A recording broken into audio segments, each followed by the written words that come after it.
Hi dear students, जैसे कि हम बात कर रहे थे कंटिन्यूटी पे। तो जैसे हमने पिछले वाले लेक्चर में पढ़ा आपने कि डिटर्मिनेशन ऑफ कांस्टेंट, मतलब आपके पास में जो भी अक्षर दे रखे हो, ठीक है, जैसे A B C D P Q R S T, ऐसे कुछ भी, ठीक है, और फंक्शन एक्स के अंदर हो गई, सीधी सी बात है।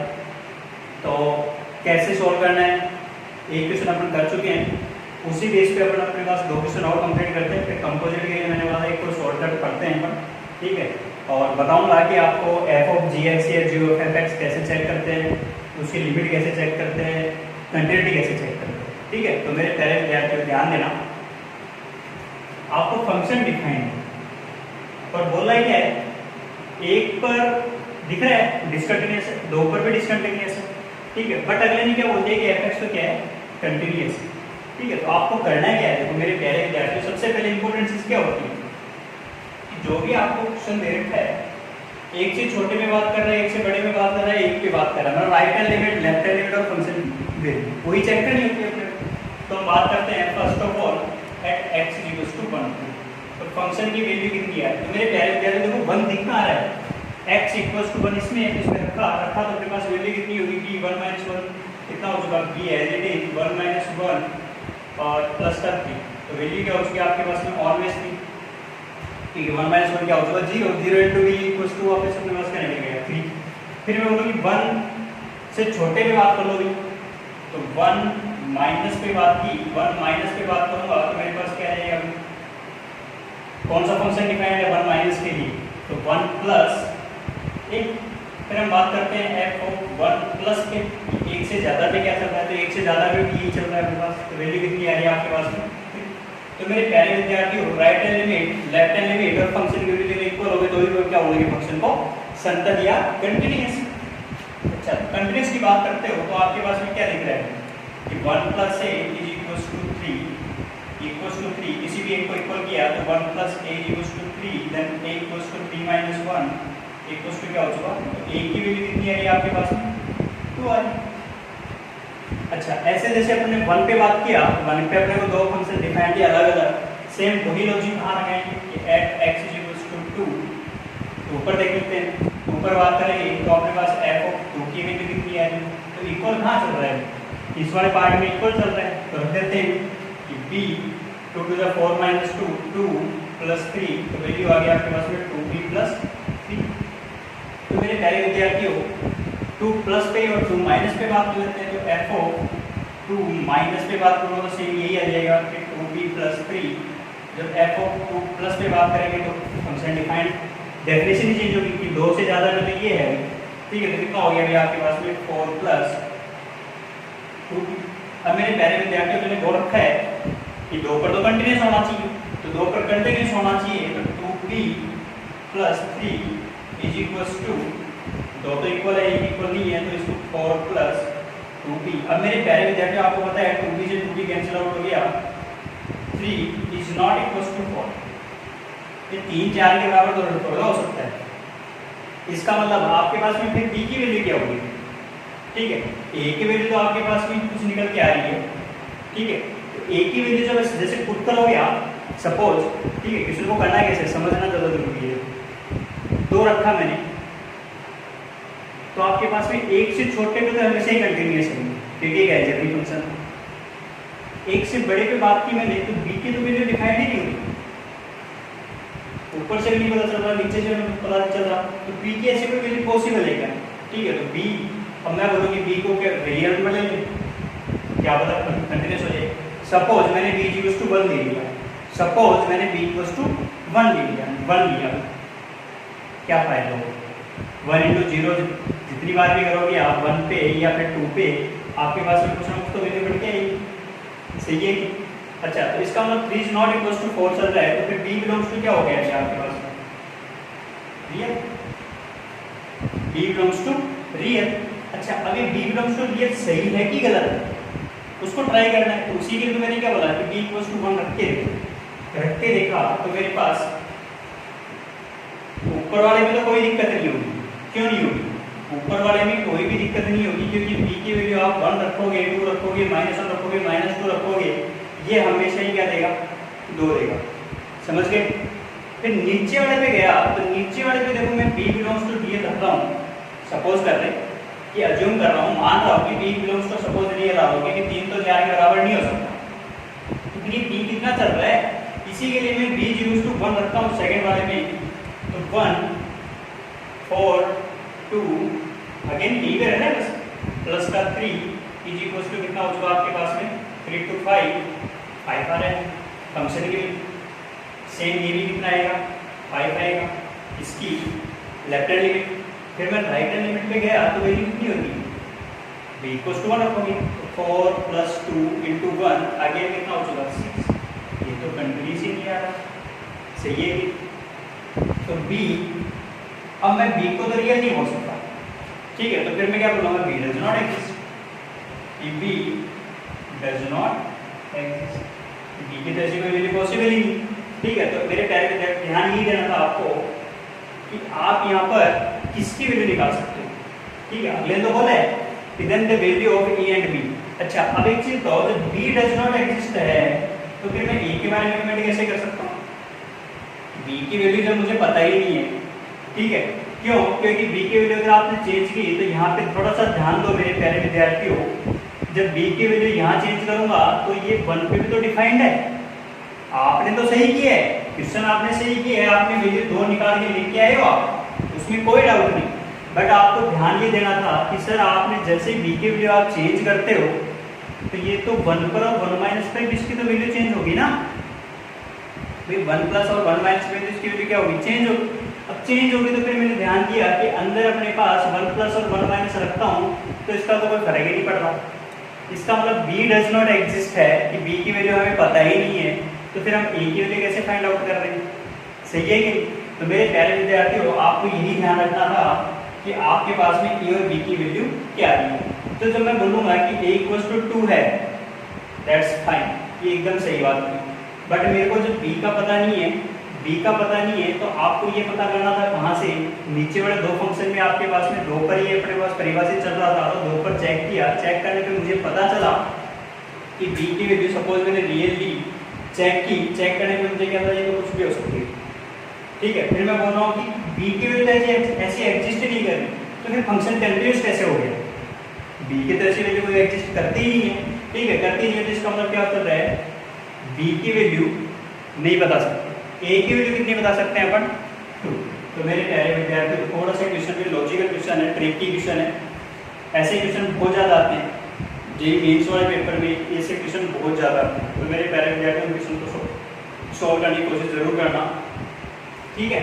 चलो नेक्स्ट क्वेश्चन करते हैं। दूसरा क्वेश्चन क्या दे रखा है कि f(x) एक कंटीन्यूअस फंक्शन दे रखा है। मेरे प्यारे विद्यार्थी जो भी मैं क्वेश्चन यहाँ करवाता हूँ एक चीज़ का ध्यान रखना, वो सारे के सारे लगभग मेंस में एज वेल एज एडवांस में उन्हीं बेसिक टाइप के प्रॉब्लम आ चुकी है, ठीक है।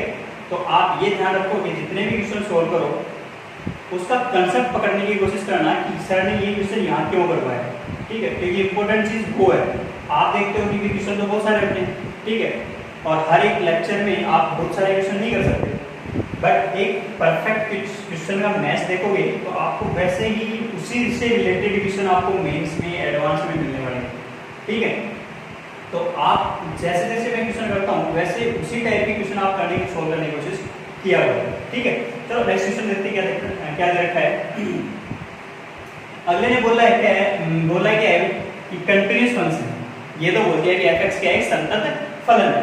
फिर हम बात करते हैं एक इक्वेशन दी है अपने, एक इक्वेशन गिवन है और बोल रखा है जहां पर x belongs to real number है, तो फिर पूछा क्या है भाई, then find the value of f(1). Again JEE में आ चुका क्वेश्चन, आपको सिर्फ लॉजिक लगाना है क्वेश्चन को। अब यहाँ पे कौन सा right element left element function की वैल्यू चेक करने वाला है, वो तो अगले ने पहले बोल रखा है, कंटीन्यूअस दे रखा है फंक्शन, ठीक है। इसका मतलब जो भी आपके पास में फंक्शन में इक्वेशन दी है उसी को कुछ ना कुछ तो सिंप्लीफाई करना पड़ेगा, क्योंकि उसके अलावा तो दे भी नहीं रखा पड़ेगा। चलो तो मतलब आपको एक तो x=1 भी लाना पड़ेगा और फिर उसके बाद में f(1) भी वैल्यू लाना पड़ेगा। अब वो आएगी कैसे, मेरे पहले जाके थोड़ा ध्यान देना कि x² - x * f(x) + f(x) - 1 = 0। मैं थोड़ा सा लॉजिक लगाता हूँ, इन दोनों टर्म्स को एक साथ लेता हूँ, तो x² - 1 यहाँ से मैंने प्लस एफ एक्स कॉमन लिया इन दोनों में से, या माइनस एफ एक्स कॉमन लेते हैं, माइनस का एफ एक्स कॉमन लिया तो अंदर कितना आ गया, sorry minus F x common लिया तो ये हो गया आपके पास में प्लस का एक्स माइनस का 1 और इक्वल्स टू 0। चलो क्या किया, इन दोनों में आपने एफ एक्स कॉमन लिया, इन दोनों को एक साथ में लिया। अब आपको ये पता है कि ये क्या होता है, ए स्क्वायर माइनस बी स्क्वायर, तो x minus 1 x plus 1 minus F x और यहाँ से आ गया एक्स माइनस 1 इक्वल्स टू 0। दोनों में एक्स माइनस 1 भी कॉमन दिख रहे हैं, तो अगेन कॉमन लेंगे, एक्स माइनस 1 कॉमन आया, अंदर कितना उसका आपके पास में एक्स प्लस 1 माइनस का f x is equals to 0। अब आपको पता है या तो ये टर्म 0 होनी चाहिए या फिर ये टर्म 0 होना चाहिए, तो इसका मतलब क्या हो गया, x इज इक्वल्स टू 1 आया, तो आपके पास में एफ एक्स की वैल्यू कितनी आ चुकी, x प्लस 1, x की वैल्यू 1 कहाँ पुट कर दी मैंने सेकंड इक्वेशन में, तो f of 1 is equals to कितना हो जाएगा, मेरे प्यारे विद्यार्थियों इतना छोटा सा क्वेश्चन था बट लॉजिकल क्वेश्चन था, समझ में नहीं आ रहा है कि भी अपन करना क्या है इस क्वेश्चन में, तो आपको इंपॉर्टेंट चीज है जो फंक्शन दे रखा है उसी में कुछ जोड़ तोड़ की है अपन ने और इसके अलावा कुछ नहीं किया, ठीक है। तो ऐसे क्वेश्चन आपके ट्रिकी क्वेश्चन होते हैं, उन क्वेश्चंस को सोल्व करने की जरूर कोशिश किया करो, फंक्शनल इक्वेशन बेस्ड क्वेश्चन भी होते हैं ऐसे, ठीक है, बहुत इंपॉर्टेंट क्वेश्चन है ये वाले, और ये डिफरेंशिएबिलिटी भी इस टाइप के क्वेश्चन अपन और भी करेंगे। तो मेरे प्यारे विद्यार्थियों, मुझे लगा कि एक कंटीन्यूअस फंक्शन जैसा है तो फिर मैंने यहीं पे सोल्व करने की कोशिश की। चलो अब हम बात करते हैं नेक्स्ट वाले पॉइंट की, जो इम्पोर्टेंट पॉइंट है, ठीक है। तो और ये सबसे ज़्यादा एडवांस के लिए सबसे ज़्यादा इम्पोर्टेंट है, ठीक है, कि डिटरमिनेशन ऑफ कांस्टेंट की बात तो हमने कर चुकी थी, तो मेंस लेवल के अकॉर्डिंग हो चुका है कि ए की वैल्यू बी की वैल्यू एग्जिस्ट करती है नहीं करती है, ठीक है, ये वाली चीज़ें। बट अपने अब जो क्वेश्चन कर रहे हैं वो कंपोजिट फंक्शन का क्वेश्चन है। तो मेरे प्यारे विद्यार्थियों देखो, दो मेथड होते हैं, कोई ना कोई शॉर्टकट होगा या फिर इसका कोई लॉन्ग मेथड होगा। अब मेरे प्यारे विद्यार्थियों देखो, लॉन्ग मेथड पे जाना है तो मैंने इनिक्वलिटी आपको पढ़ा रखी है, जिन बच्चों ने इनिक्वलिटी पढ़ रखी है, समीकरण पढ़ रखी है, उनको तो मोड़ा कंपोजिट फंक्शन बनाते कैसे, खत्म क्वेश्चन। कि आपको f(x) गिवन है, g(x) गिवन है, f ऑफ g निकालना है, तो आपको करना है क्या, मैं सिर्फ बेसिक आइडिया दे रहा हूँ, आपको करना क्या है। कंपोजिट फंक्शन का लेक्चर तो अपने लिख रखा है, पढ़ा भी रखा है आप लोगों को, तो वो आप देख सकते हो। तो सबसे पहले देखो कि gx जो भी दे रखा था, इस gx को x लेस देन 3 पे एक्स स्क्वायर माइनस पे gx को उठा के कहाँ रखने वाला, जहां जहां मुझे x दिख रहा है भाई, x की जगह gx को डालना है तो क्या कहलाता है, कंपोजिट कहलाता है। ये g को बोलता तो अपने को fx को gx में डालने को क्या कहते हैं अपन, g बोलते। तो मेरे प्यारे विद्यार्थियों को करना क्या था, आपको इस gx को इसकी जगह उठा के रख दो, रख दिया। रखने के बाद में मुझे क्या पता चला कि gx जिस कंडीशन के साथ में रख रहे हो आप, उसी कंडीशन के साथ में यहाँ पे तो भाई दो फंक्शन थे, दो आप इसके अंदर पुट कर रहे हो, तो दो और दो कितने हो गए, 4 फंक्शन हो गए। तो आपके पास में 4 डेफिनेशन बनने वाली है, 4 इंटरवल पे, मतलब जो भी आपके पास में इंटरवल आएंगे, चलो मैं सॉल्व करके दिखा देता हूँ आप बच्चों को, ठीक है, कि काफी बच्चे इस चीज को समझते नहीं है, तो मैं सॉल्व करने की कोशिश करता हूँ। देखो कि आपने f ऑफ gx, x की जगह gx रखना है, कहाँ में, fx में, तो क्या हो गया अभी, gx का square minus 1 gx less than 0। अब मेरे प्यारे विद्यार्थियों ध्यान देना, gx जिस कंडीशन के साथ में आ रहा है उस कंडीशन को भी ध्यान रखना है। अगर ये रखोगे तो इस कंडीशन के साथ आएगा, अगर gx ये रखोगे तो इस कंडीशन के साथ आएगा, सही है कि। तो पहले मैं सिर्फ gx रखने की कोशिश कर रहा हूँ, कंडीशन उसके साथ में रख देंगे अगले वाले में। फिर अपने पास दूसरा क्या होता है, अगेन gx का whole square plus 2 less than gx, x की जगह gx पुट कर रहे हो, ग्रेटर देन इक्वल टू। अब मेरे प्यारे विद्यार्थियों, gx तो दो है अपने पास, ये दे रखे हैं, ये दे रखने की कोशिश करते थे।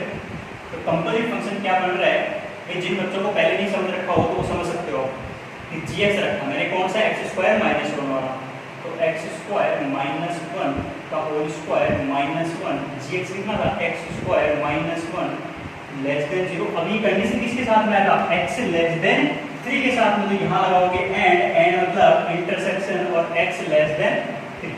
समझ में आया मेरे प्यारे विद्यार्थियों, मैंने बोला gx जब रख रहे हो, gx की जिस भी वैल्यू को रख रहे हो उसके साथ उस कंडीशन को जरूर रखना है, ठीक है। चलो आगे देखते हैं। अब मैं कौन सी कंडीशन यूज करता हूँ भाई, मैंने gx के अंदर इस वाले में एक्स स्क्वायर माइनस 1 को तो पुट कर लिया, अब किसको पुट करता हूँ, एक्स स्क्वायर माइनस 3 को इसी कंडीशन पे एक्स स्क्वायर माइनस 3 का whole square minus 1 x square minus 3 क्या था, greater than equals to 0 and इसकी कंडीशन क्या था, x greater than equals to 3 and या intersection x greater than equals to 3। मेरे प्यारे विद्यार्थियों, अभी मैंने सिर्फ इसी को सोल्व किया है और इसी के अंदर अपने पास gx की दोनों वैल्यू रखी है। अभी तो मेरे पास एक फंक्शन हो रहा है, मैंने बोला था ना 4 आपके पास डेफिनेशन बनेगी, तो 4 डेफिनेशन कौन सी बनेगी अभी तो, अब नीचे वाले पुट करना है अगेन उन दोनों को, तो रखो भी मेरे प्यारे विद्यार्थियों। तो एक्स स्क्वायर माइनस 1 का whole square plus 2 x square minus 1 क्या दे रखा है, greater than equals to 0 and condition कौन सी चल रही थी, x less than 3। Again put करो एक्स स्क्वायर माइनस कौन सा था भाई, माइनस 3 का होल स्क्वायर प्लस का 2 x square minus 3 gx always greater than equals to 3 और एंड अब ये किस कंडीशन के साथ में, x greater than equals to 3 के साथ में। मेरे प्यारे विद्यार्थियों, आपके पास भी क्वेश्चन को पहले सॉल्व करने से पहले इस इक्विलिटी को सॉल्व करना और ये सॉल्व करना आपको सही है। इसको आप सिंप्लीफाइड फॉर्मेट में लिख सकते हो, तो स्क्वायर ही दे a माइनस बी का होल स्क्वायर बोलना। तो मैंने क्या बोला, ये थोड़ा लॉन्ग मेथड है, इतना लंबा नहीं करना। जब आपको सिंपल सा फंक्शन दे रखा हो, 2 दे रखा हो तो कोई दिक्कत नहीं, ये चीज यूज कर लो कि यहाँ पर आपके पास में एक सिर्फ एल्जेब्रिक फंक्शन दे रखा हो, एक ही फंक्शन दे रखा हो x बिलोंग्स टू r में जो भी कंटीन्यूअस वगैरह दे रखा हो, यहाँ पे 2 रखा हो तो आपके पास में 2 फंक्शन ही बनते हैं क्योंकि 2 बार ही पुट करना पड़ता है। यहाँ पर आपने कितनी बार पुट कर दिया, दोनों को इसमें gx की जगह रखा, दोनों को इसमें gx की जगह रखा, फिर इस इनइक्वालिटी को भी सोल्व किया, तो आपको दिख रहा है कि यहाँ पे जो इनइक्वालिटी बन के आई है कितना सोल्व करना पड़ेगा अपने, समझ रहे नहीं समझ रहे, बात तो पर पूरा ध्यान दो। इस इनइक्वालिटी को सोल्व कैसे करते हैं पता है आपको, x plus minus a less than 0, तो बिटवीन द रूट्स 3 से छोटा नंबर लाइन पे गए, सबको एक एक करके दिखा देता हूँ, बाकी आप करोगे आराम से, कोई दिक्कत नहीं, ऐसा आराम से कर सकते हो कि x minus 1 x plus 1 less than 0 and x less than 3 solve किया, आपको दिख रहा है माइनस 1 1 प्लस माइनस प्लस 0 से छोटा मतलब बिटवीन द रूट्स आ रहा, तो x बिलोंग्स टू कितना होगा आपके पास में माइनस 1 to 1। अब इक्वल का साइन नहीं है, तो इक्वल के साइन नहीं है तो ओपन इंटरवल खुला अंतराल। फिर मैं बात करता हूँ 3 से छोटा, तो 3 से छोटा, तो अब आपके पास में 3 से छोटा, तो 3 से छोटा तो मतलब x बिलोंग्स टू कितना उसका माइनस इनफाइनाइट से 3 तक गई। अब दोनों को इंक्लूड कर दो एक साथ, तो मैं यहीं पे इंक्लूड कर देता हूँ, तो आप 1 2 3 यहाँ 3 आएगा, ठीक है 3 आएगा, तो माइनस 1 से 1 के बीच में तो ये भी होगी भी आपके पास में यहाँ से यहाँ तक, ठीक है दोनों पे ओपन चल रहा है। फिर बोलो 3 से छोटा, तो 3 से छोटा और 3 पर कोई वैल्यू नहीं आ रही है। अब मैं बोलूँगी इन दोनों का इंटरसेक्शन वैल्यू क्या आएगी, तो इंटरसेक्शन वैल्यू क्या आ गई मेरे प्यारे विद्यार्थियों, ये वाली आ गई। तो मतलब x बिलोंग्स टू क्या होगा आपके पास में, दोनों पे आपके पास में माइनस 1 to 1। तो माइनस 1 to 1 पे डिफाइन कौन सा है, ये फंक्शन। ऐसे सेम यहाँ पर निकल के वैल्यू आएगी, ऐसे x की वैल्यू यहाँ इंटरवल आएगा, एक x का वैल्यू यहाँ इंटरवल आएगा, सही है। जैसे आपके पास में तीनों इंटरवल आ गए, सॉरी चारों इंटरवल आ गए, आपको अलग अलग दिख जाएंगे, किस इंटरवल में कंटिन्यूअस होगा, किस इंटरवल में डिसकंटिन्यूअस होगा, पॉइंट तो पता चली गई ना अपने को, समझे नहीं समझे कि अपने को तो ये चीजें बोल रखी थी, x belongs to minus infinite to 1 1 to 2, ठीक है, और x belongs to 2 to infinite, ऐसे कुछ अंतराल यहाँ बनेंगे, सही है कि जैसे यही अंतराल बन रहे हैं उन्हीं अंतरालों के अकॉर्डिंग यहाँ पे अपन क्या रखेंगे, कंटिन्यूटी चेक करें, सही है कि। अब मेरे प्यारे विद्यार्थियों, मैं इतना लंबा करने की कोशिश नहीं करूँगा, मैंने आपको कंपोजिट फंक्शन कैसे बनाते हैं वो सिखा दिया है, ठीक है। बट मैं बोलता हूँ कि जब भी आपको कंटिन्यूटी का, कंपोजिट फंक्शन का और 2 से ज़्यादा फंक्शन आपके पास में अलग अलग पॉइंट्स पे डिफाइंड कर रखे हैं, तो ये मेथड यूज में नहीं लेना है, ये मेथड यूज में नहीं लेना है। आपको कौन सा मेथड यूज में लेना है मेरे प्यारे विद्यार्थियों, अब वो मैं सिखाता हूँ आपको।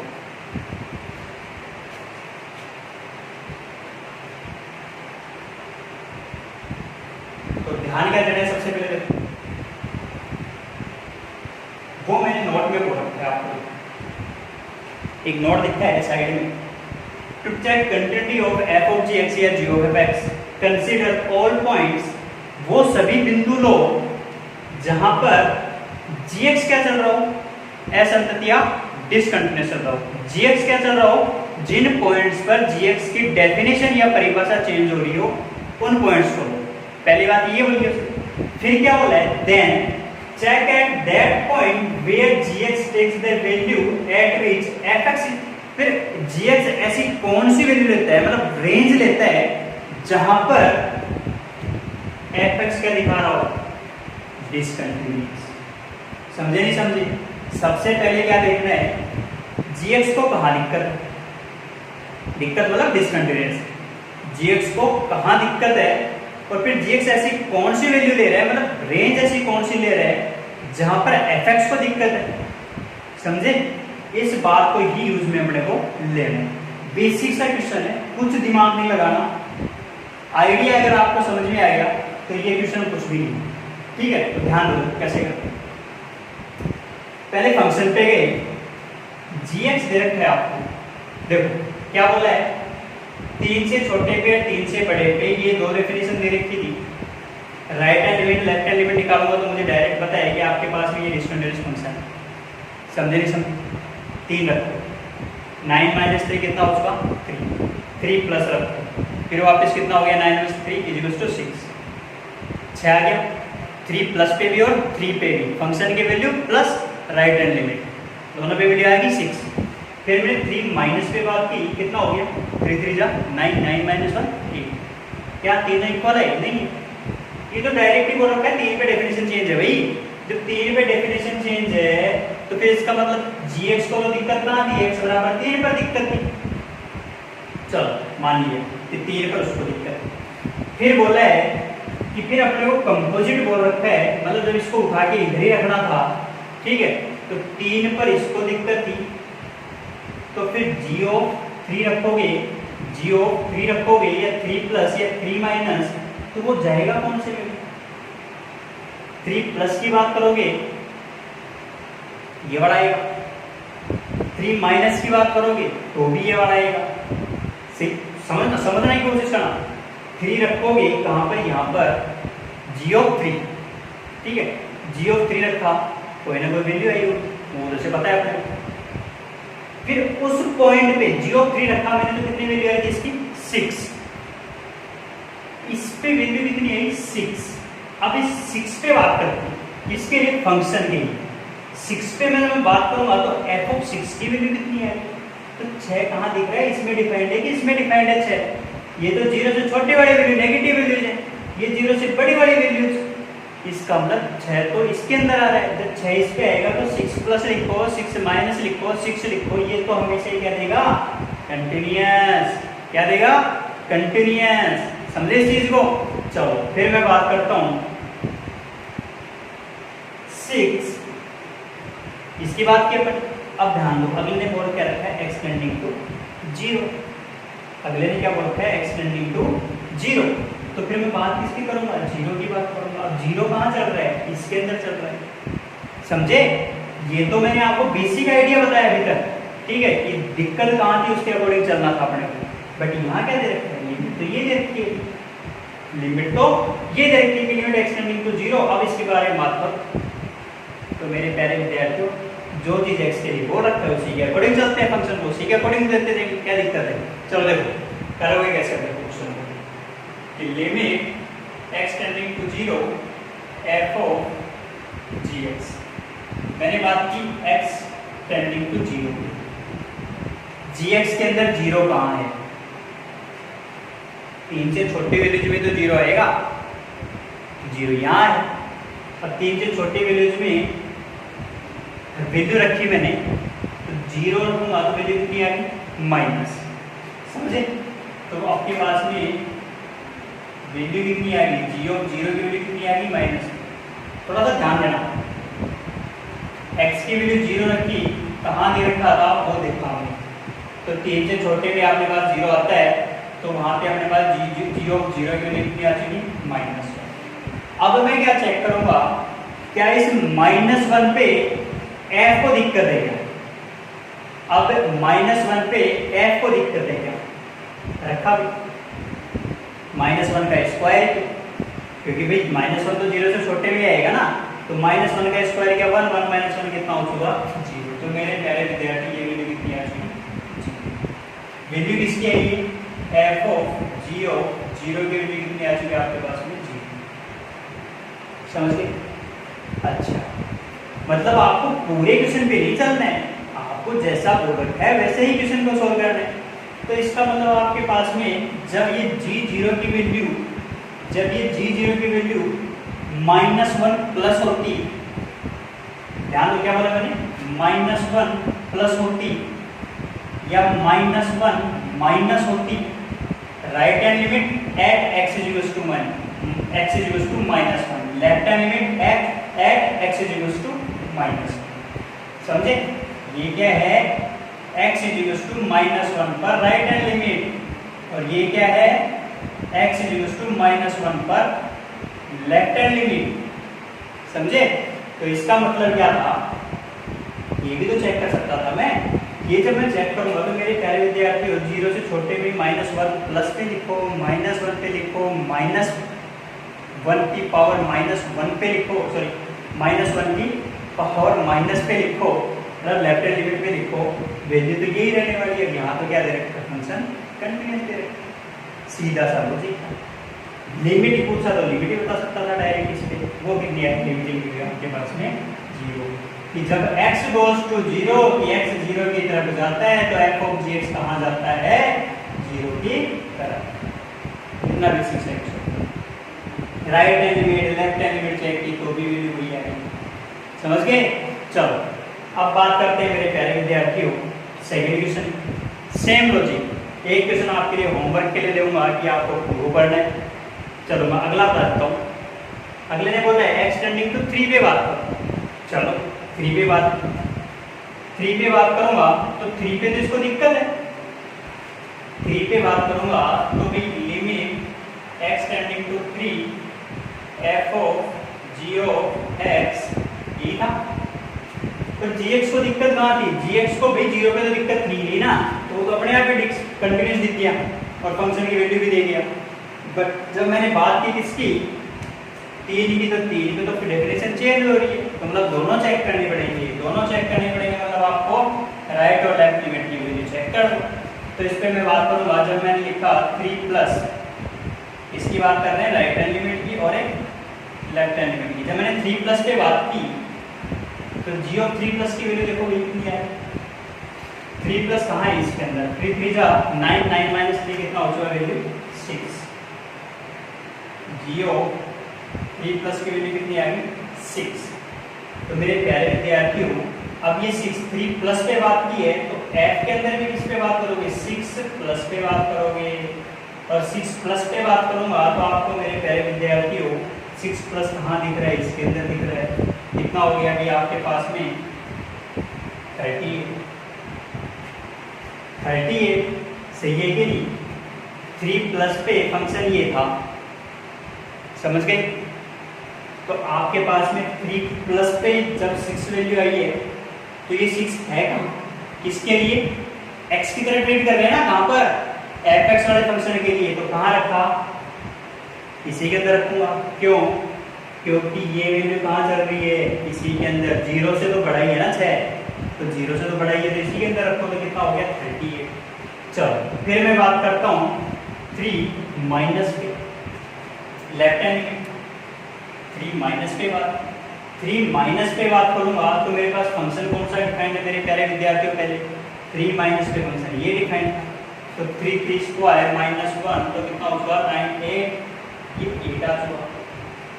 ये आपके पास में x की वैल्यू आई, ये आपके पास में g ऑफ 3 माइनस की वैल्यू आई। अब ये 3 माइनस कहाँ है भी? ये 3 माइनस इसके लिए नहीं, 3 माइनस g वाले के लिए।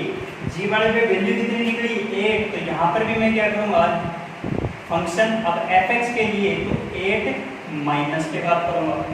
8 माइनस कहाँ दिख रहा है 8 माइनस है तो इसी फंक्शन में ना, तो कितना हो गया 64 प्लस 2 66। क्या ये दोनों वैल्यू इक्वल आई राइट हैंड लिमिट और लेफ्ट हैंड लिमिट। जब ये दोनों वैल्यू इक्वल नहीं आई मेरे प्यारे विद्यार्थियों तो आपको पता है लिमिट तो एग्जिस्ट नहीं करने वाली। जब लिमिट ही एग्जिस्ट नहीं हो रही है तो फिर कंटिन्यूटी की तो बात ही नहीं है।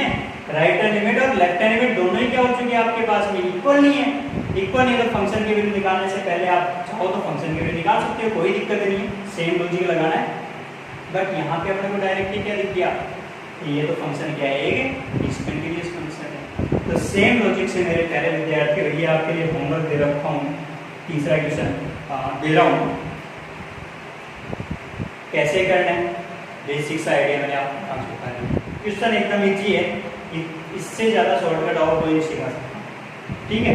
तो आपको सिर्फ इसी चीज़ के बारे में ध्यान रखना है कि कहाँ चेक करना है कहाँ चेक नहीं करना, ठीक है।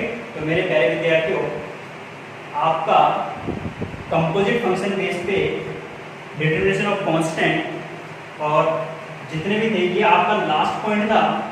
इसके बाद में नेक्स्ट वाले लेक्चर से हम स्टार्ट करेंगे डिफरेंशिएबिलिटी। कंटिन्यूटी की बात हो चुकी तो मैं चाहता हूँ कि आप कंटिन्यूटी को एक बार रिवाइज करें, ठीक है, क्योंकि इससे नेक्स्ट वाले लेक्चर में अपन डिफरेंशिएबिलिटी स्टार्ट करेंगे।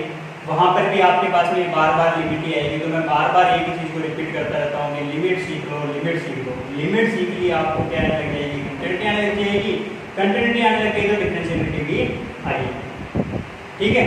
तो मेरे प्यारे विद्यार्थियों जितने भी मैंने लेक्चर बोले आपको, ठीक है, ये शायद 16वां लेक्चर है, तो जितने भी आपके पास में लेक्चर हैं उन सबको रिवाइज करो। रिवाइज करोगे तो आपको हर टाइप के क्वेश्चन मैंने करवा चुका हूँ। आपको ध्यान ये रखना है कोई भी लेक्चर छोड़ना नहीं है, एक भी लेक्चर छोड़ोगे लॉस आप लोगों का ही, ठीक है। Thank you very much.